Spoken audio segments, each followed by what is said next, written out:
Okay guys, in this video we're going to have a look at index laws. Okay, so hopefully for some of you this isn't the first time you've ever seen index laws. Okay, but if it is, it's okay, we'll get you through it. So, index laws all work around something like this, a to the power of n. Okay, so there's a in the red is called the base, and the n up the top, it's got a few different names. Okay, we can call it the exponent, power, or index. Okay, so we read this as a to the power of n.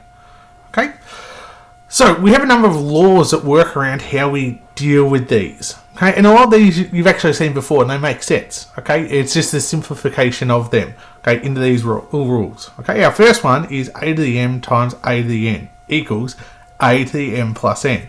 So let me give you an example of where that comes from. If we had 3 squared times 3 cubed, okay, well we can expand this out and say that's 3 times 3, that would be this part, times by 3 times 3 times 3. That's the second part. Now in reality, we don't need these brackets. They were just there to show you the grouping. So now we've got 3 times 3 times 3 times 3 times 3. Well, you've got 3 to the power of 5. Okay, so that's where it's just that quick one. Instead of having to go through this step to work out what our power is, we can simply add them together. Okay? Our second index law is where we're dividing. So we've got a to the power m divided by a to the power n, and that's a to the power of m minus n. So again, how does this work? Well, if we had 3 cubed on, actually let's say 3 to the 5 on 3 squared. Okay, well we could expand the 3 to the 5 out.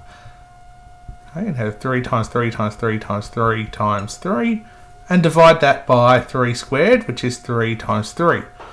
Now we can cancel out some 3's here because 3 divided by 3 is 1, and same thing for the next set of 3's. Okay, so we can cancel them out and that would leave us with 3 to the power of 3. Or simply 3 to the power of 5 minus 2, which gives us 3.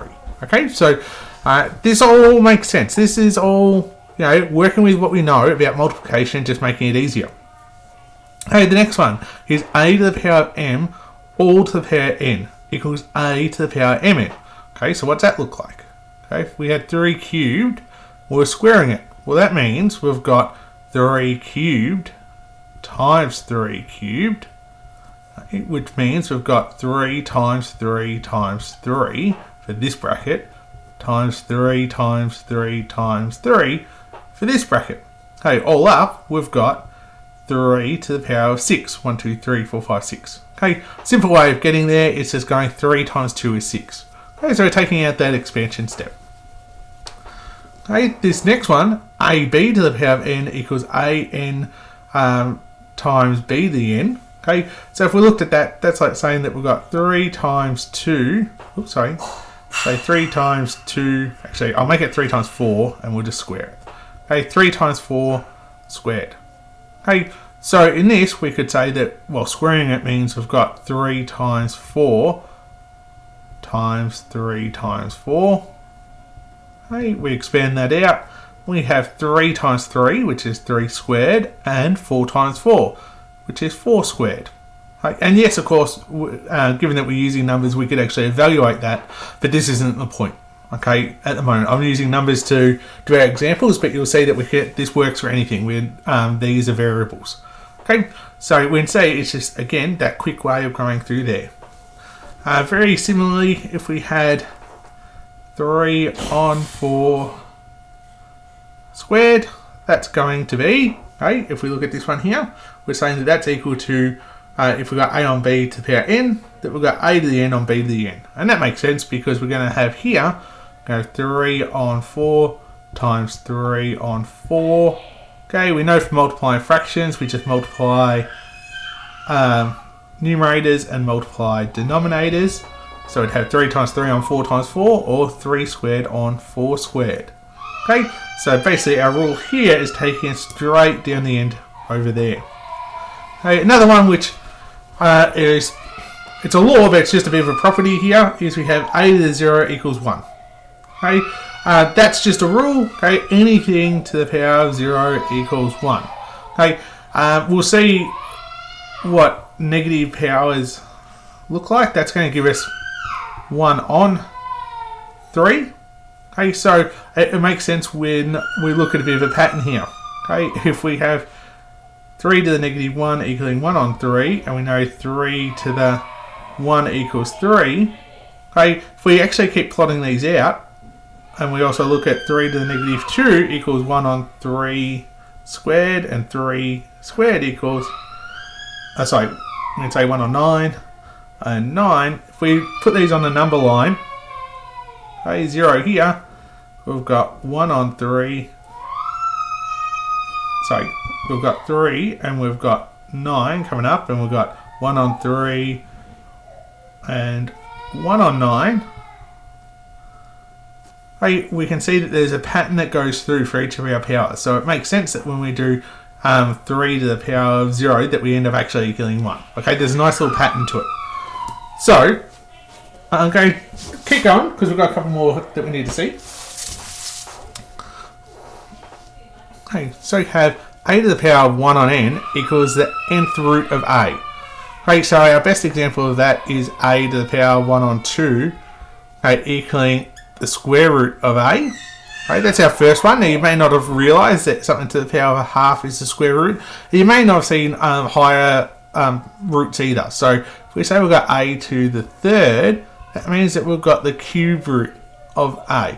Now, just like the square root of a means we're looking for something, okay, times itself will give us our original number. Okay, so for example, if we had the square root of 9, okay, we know that's 3 because 3 times 3 equals 9.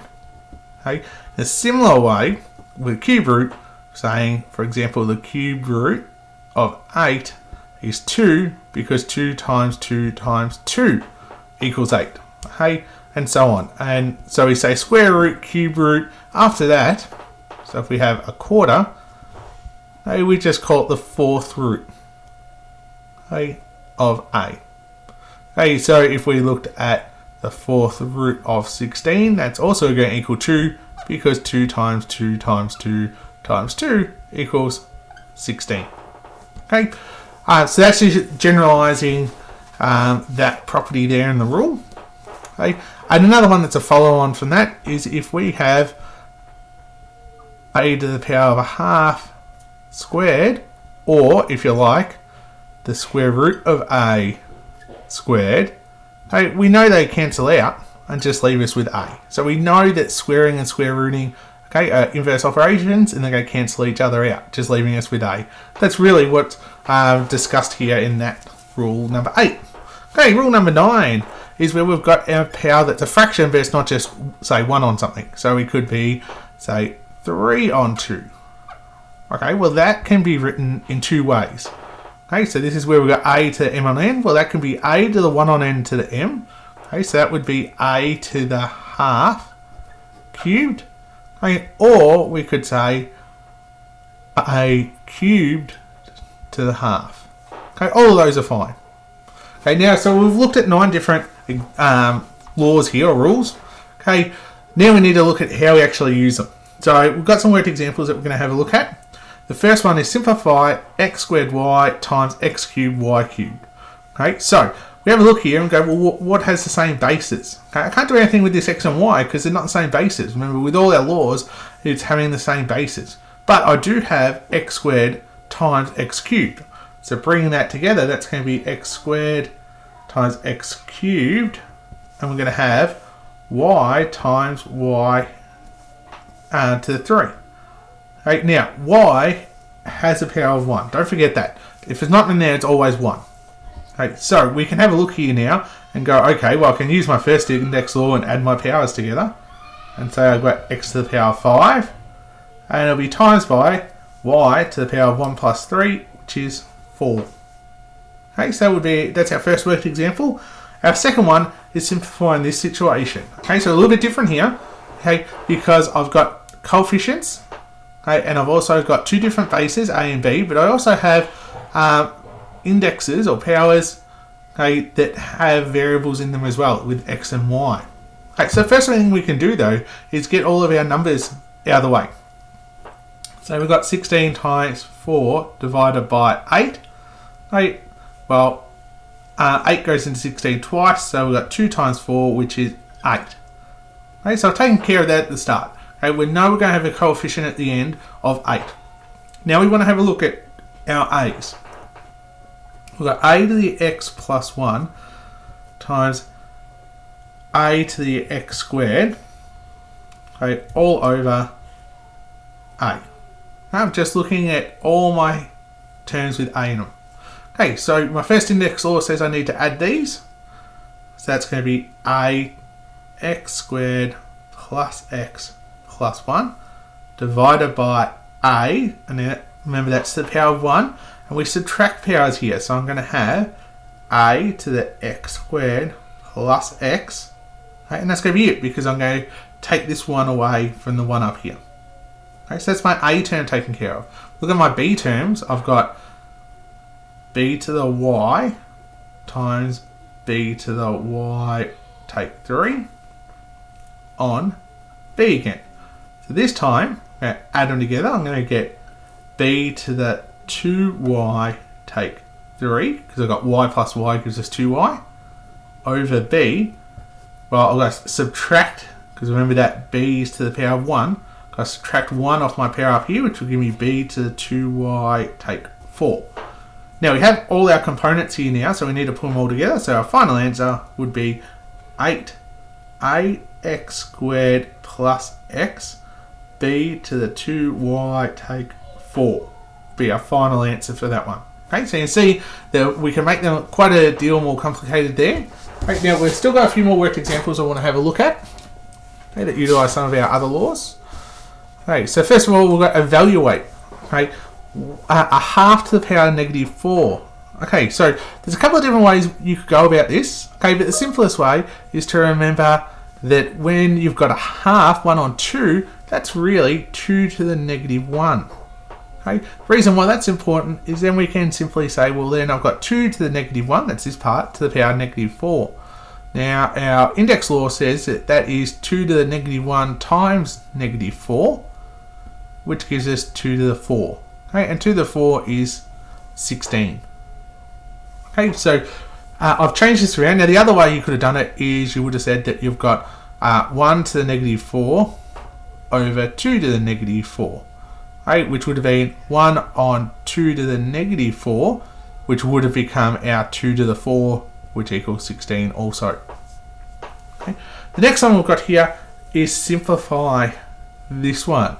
Okay, and if you have a look at this, you might be thinking, oh, well, hang on, I've got a bit of a problem here, because I've got a base of 3, a base of 6, a base of 12, base of 9, and base of 2. I can't do anything with any of them. But in fact, we can. Okay, by reversing some of our index laws, if you like. Okay, so what we need to do is get all of these things into bases that are prime numbers if they're not already. So we can see here that 3 is a prime number and 2 is a prime number. So I'm not going to do anything with those ones. So I can leave my 3 to the negative 3. However, 6 is 2 times 3. So we can think of this as 2 times 3 to the power of 4.